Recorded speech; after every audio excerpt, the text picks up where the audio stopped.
যতই বুড়ি থেকে কচি সাজার চেষ্টা করেন, অপু বিশ্বাসের মতো সেই রকম গেটআপ আপনি নিতে পারবেন না। হ্যালো এভরিওয়ান, আসসালামু আলাইকুম। সকলে কেমন আছেন? আশা করি ভালো আছেন এবং সুস্থ আছেন। অপু বিশ্বাস, তার যে এতটা বয়স হয়েছে, এত বছর ধরে ইন্ডাস্ট্রিতে কাজ করছেন, অপু বিশ্বাস এই গেটআপ দেখলে মনে হয় অপু বিশ্বাস নিয়েও এসেছেন, কিংবা ওনার বিয়ে হয়নি, মানে এরকম একটা প্রসেসিংয়ে আছে।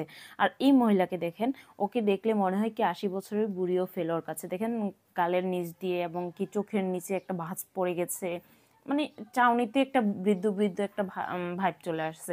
সেই জায়গা থেকে যতই মানে ব্রাইডাল শ্যুট করেন না কেন, যতই ফিতা কাটেন না কেন, হ্যাঁ আপনার ভক্তরা তো বলে যে আপনি নাকি ফিতা কাটেন না, আপনি নাকি দোকান শোরুম উদ্বোধন করেন না, তাহলে এগুলো কি নাটক? শাকিব খান যদি এতই আপনাকে সাপোর্ট করে, এত ইয়ে করে, আমরা মেনেই নিলাম অপু বিশ্বাস এ কারণে একটু দূরত্ব হয়ে গেছিল শাকিব খানের সঙ্গে। তো আপনি তো একদম ক্লোজলি ছিলেন, তাহলে আপনি কেন শোরুম দোকান এবং আপনার ফিতা কাটতে হচ্ছে, কেন শোরুম উদ্বোধন করতে হয়েছে, কেন দোকান উদ্বোধন করতে হয়েছে, পার্লার উদ্বোধন করতে হয়েছে কেন?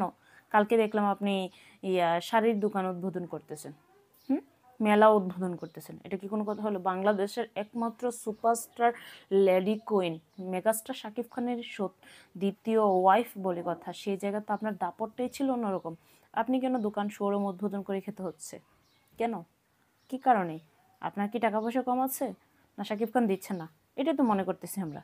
কেননা শাকিব খান যদি দিয়ে থাকতো তাহলে তো আপনার এই বয়সে দোকান শোরুম উদ্বোধন করে খাওয়ার কোনো ইয়ে ছিল না। আপনি যে কথাগুলো বলতেছেন যে আমি এখনও সংসার করছি, সংসারে আছি, সবাইকে নিয়ে ফ্যামিলি টাইম কাটাচ্ছি, কোয়ালিটি টাইম কাটাচ্ছি, তাহলে এগুলো কি ভাই? মিথ্যা কথা ছেড়ে দিন, ভালো থাকবেন।